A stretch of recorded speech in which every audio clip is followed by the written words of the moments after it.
வலது இடதுசாரி சிந்தனை உள்ளதா இன்னைக்கு எவ்வளோ பேர் தோழர் சகோதரர்லாம் பார்த்துக்கிறேன். சர்வசாதாரணமாக சொல்லுவாங்க, நான்லாம் ஒன்றா உட்காந்து பேசுவேன், நான்லாம் ஒன்றா உட்காந்து பேசுவேன், சாப்பிடுவேன் தோழர், நான்லாம் ஜாதியை பார்க்க மாட்டேன்.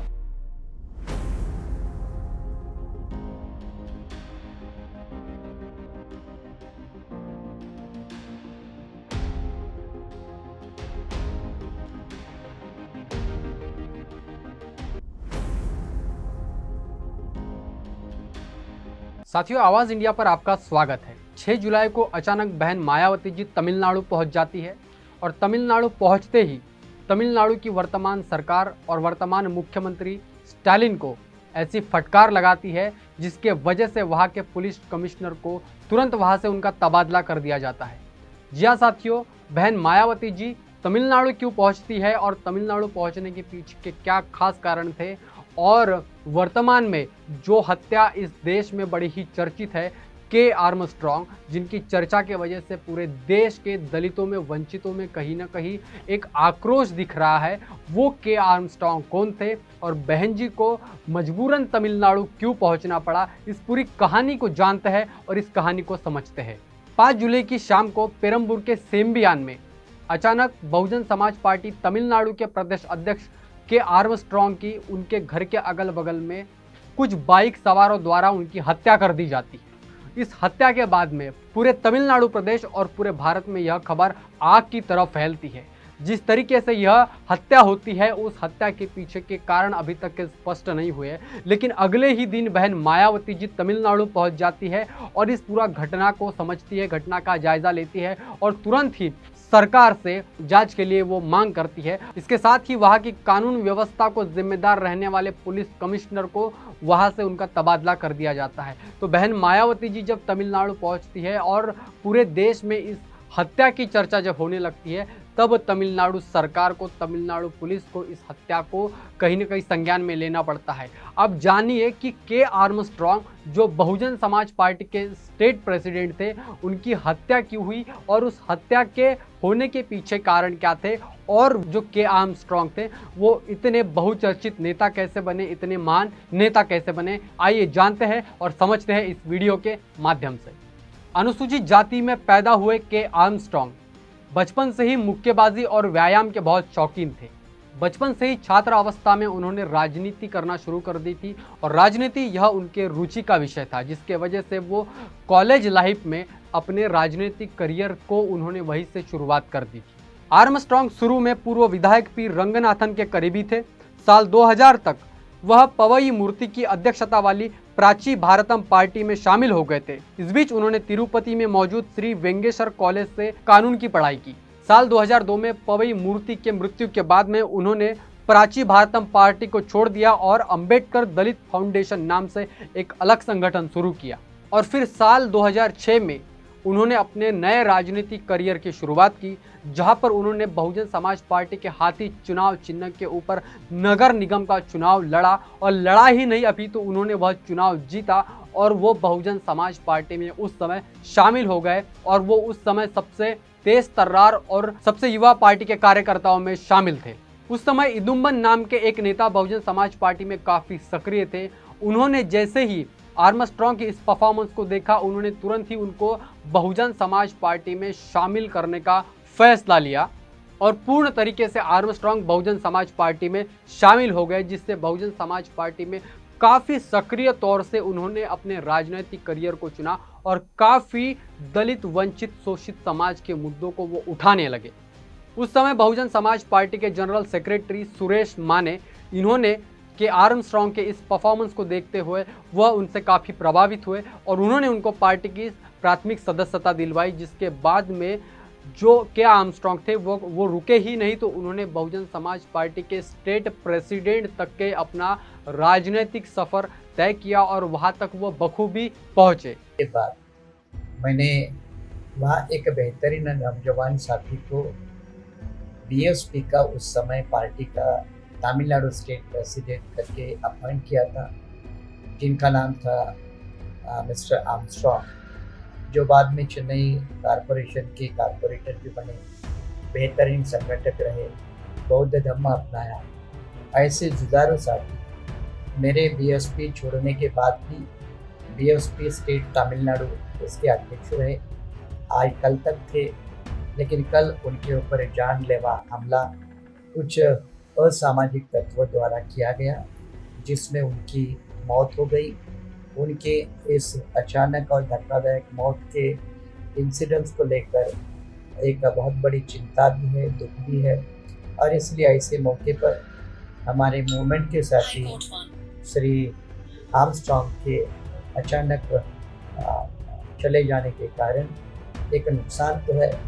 लेकिन उनको एक श्रद्धांजलि और आदरांजलि के तौर पर सभी उनको याद करेंगे और बहुजन मूवमेंट में लगे रहेंगे। इसी आशा और उम्मीद के साथ श्री आर्मस्ट्रॉन्ग इनको भावपूर्ण आदरांजलि, श्रद्धांजलि।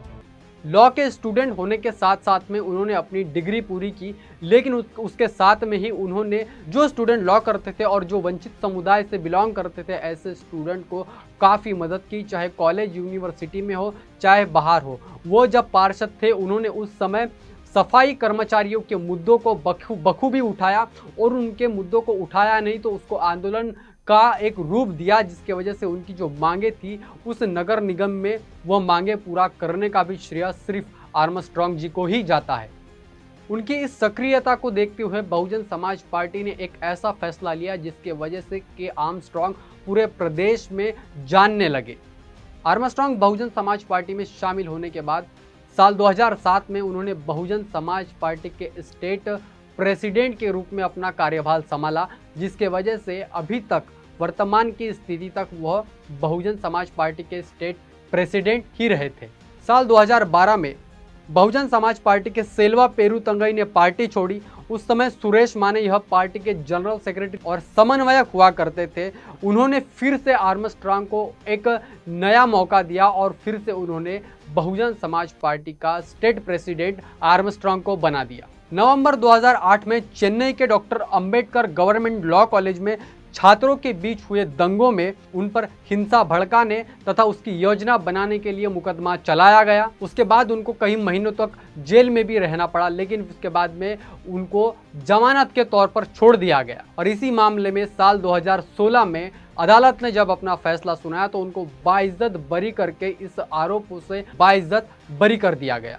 आर्मस्ट्रॉन्ग को करीब से जानने वाले रजनीकांत कहते हैं कि आर्मस्ट्रॉन्ग ने पेरम्बूर और आसपास के कई इलाकों में वंचितों के लिए बहुत कुछ किया। अगर डॉक्टर अंबेडकर लॉ कॉलेज के स्टूडेंट की कोई समस्या होती तो वो खुद जाकर उनके समस्या का निराकरण करते, उनकी समस्या को कहीं ना कहीं हल निकाल करके देते। इतना ही नहीं तो उन्होंने कई ऐसे विद्यार्थियों की फीस अपने माध्यम से भरने का भी काम किया और काफ़ी बच्चों को पढ़ाई में मदद भी की, जिसके वजह से कई स्टूडेंट का करियर बन पाया। आगे रजनीकांत कहते हैं कि आर्मस्ट्रॉन्ग ने डॉक्टर बाबा साहब भीमराव अंबेडकर के सारे लेख लगभग पढ़ लिए थे, जिसके वजह से कोई भी अगर रिसर्च स्कॉलर उनके साथ में चर्चा करने आता तो उस व्यक्ति के साथ में वह चर्चा करते। डॉक्टर अंबेडकर और दलितों की, वंचितों की समस्याओं को लेकर के चर्चा करते हुए वो उन विषयों के ऊपर चर्चा करते जो इस देश में दबाए जाते थे, और इसीलिए अपनी बेबाक राय रखने के लिए आर्मस्ट्रॉन्ग तमिलनाडु के साथ साथ पूरे देश भर में जानने लग गए थे। बहुजन समाज पार्टी का प्रदेश अध्यक्ष बनने के बाद में के आर्मस्ट्रॉन्ग ने चेन्नई में बहुत बड़ी विशाल जनसभा का आयोजन किया था, जिसको खुद बहन मायावती जी उस सभा को संबोधित करने आई थी। 2015 में इस सभा को देखते हुए, विशाल जनसभा को जब बहन जी ने संबोधित किया तो साथ साथ के आर्मस्ट्रॉन्ग को भी वहाँ के लोगों ने जब देखा तो उनको लगा कि इतना बड़ा नेता जो दलितों के और वंचितों के हक अधिकारों की बात कर रहा है, बहन जी के बाद में अगर कोई नेता तमिलनाडु में है तो वो के आर्मस्ट्रॉन्ग ही है। और उसके बाद से उन्होंने अभी तक के बहुत अच्छा काम किया। बहुजन समाज पार्टी ने कई हार और कई जीत देखी, कई नेता आए और चले गए, लेकिन जब से के आर्मस्ट्रॉन्ग पार्टी में आए थे, जब से उन्होंने पार्टी की सदस्यता ली थी, तब से बहुजन समाज पार्टी को छोड़ने का विचार भी कभी उनके मन में नहीं आया, क्योंकि उन्होंने जिस तरीके से काम शुरू किया, वंचितों के हक और अधिकारों की लड़ाई को जिस तरीके से लड़ते थे, स्टूडेंट हो, गरीब हो, दलित हो, सफाई कर्मचारी हो, इन सभी के हक अधिकारों की बात को लेकर के वो मुखर रहते थे, रास्ते पर आंदोलन करते हुए वे नेता थे। इसीलिए उनके कत्ल के बाद में, उनकी हत्या के बाद में पूरे तमिलनाडु प्रदेश में ही नहीं तो पूरे देश भर में के आर्मस्ट्रॉन्ग की चर्चा हो रही है और कई बड़े बड़े पार्टी के लीडरों ने इस मुद्दे को उठाया और सरकार से इसकी सीबीआई जांच कराने की मांग भी उन्होंने तमिलनाडु सरकार को की। फरवरी 2015 में बहुजन समाज पार्टी के उत्तरी चेन्नई जिले के सचिव के आर्मस्ट्रॉन्ग के करीबी दोस्त थन्ना रासू की तमरीपक्कम कुट्रोट के पास में हत्या कर दी गई और जिसके वजह से आर्मस्ट्रॉन्ग के हत्या के लिए थन्ना रासू के हत्या के बाद भी जितनी घटनाएं हुई है उन घटना को जिम्मेदार माना जा रहा है। आर्मस्ट्रॉन्ग यह शादीशुदा है और उनका एक छोटा सा बच्चा भी है, लेकिन अभी बात अगर हम करें तो वर्तमान में जिस तरीके से बहुजन समाज पार्टी के स्टेट प्रेसिडेंट की हत्या इस देश में हुई, उस देश में दलितों की, वंचित समूहों की हत्या करना एक आम बात सी हो गई है। अगर स्टेट प्रेसिडेंट, एक पार्टी के स्टेट प्रेसिडेंट की इस तरीके से हत्या होती है तो वो इस देश में बहुत ही चिंताजनक है और इसलिए बहन मायावती जी ने वहाँ पर पहुंची। सत्ता में ना होते हुए भी बहन मायावती जी ने स्टालिन को जिस तरह से फटकार लगाई और सरकार पर जिस तरीके से सवाल उठाए, लॉ एंड ऑर्डर को लेकर के जिस तरह बहन मायावती जी ने सवाल उठाए, तुरंत वहाँ के कमिश्नर ऑफ पुलिस को सस्पेंड कर दिया गया, उनका तबादला कर दिया गया और जांच के आदेश वहां पर तमिलनाडु सरकार ने दे तो दिए गए हैं। इस मामले में 11 आरोपियों को अभी तक पुलिस ने पकड़ा है, लेकिन मुख्य आरोपी अभी तक पर्दे के सामने नहीं आ पाया है। इस हत्या के पीछे पर्सनल कारण नहीं है, कोई राजनीतिक कारण भी है, ऐसे राजनीतिक विश्लेषकों के द्वारा इस बात को कहा जा रहा है, बताया जा रहा है कि यह हत्या सामान्य हत्या नहीं है। एक स्टेट प्रेसिडेंट की, बहुजन समाज पार्टी के स्टेट प्रेसिडेंट की हत्या करना, इसके पीछे बहुत बड़े राजनीतिक कारण भी हो सकते हैं। जिस तरीके से आर्मस्ट्रॉन्ग का कद बढ़ रहा था, जिस तरीके से वंचित और दलित तबकों की बात कर रहे थे, जिस तरीके से स्टूडेंट के हक और अधिकारों की वह लड़ाई लड़ने की बात कर रहे थे, जिसके वजह से आने वाले समय में बहुजन समाज पार्टी तमिलनाडु में बहुत बड़ी पार्टी बनकर उभर सकती थी, यह भी इसके पीछे का एक कारण हो सकता है। फिलहाल आप इस स्टोरी को लेकर के क्या सोचते हैं? आप इस के आर्मस्ट्रॉन्ग के बारे में क्या सोचते हैं? इतने महान नेता बनने के पीछे और उनके हत्या के पीछे क्या क्या कारण हो सकते हैं? आप कमेंट बॉक्स में लिखकर ज़रूर अपनी प्रतिक्रिया दे सकते हैं। आज के लिए बस इतना ही। बने रहिए आवाज़ इंडिया के साथ में, फिर मिलेंगे नए किसी कहानी के साथ में। तब तक के लिए धन्यवाद।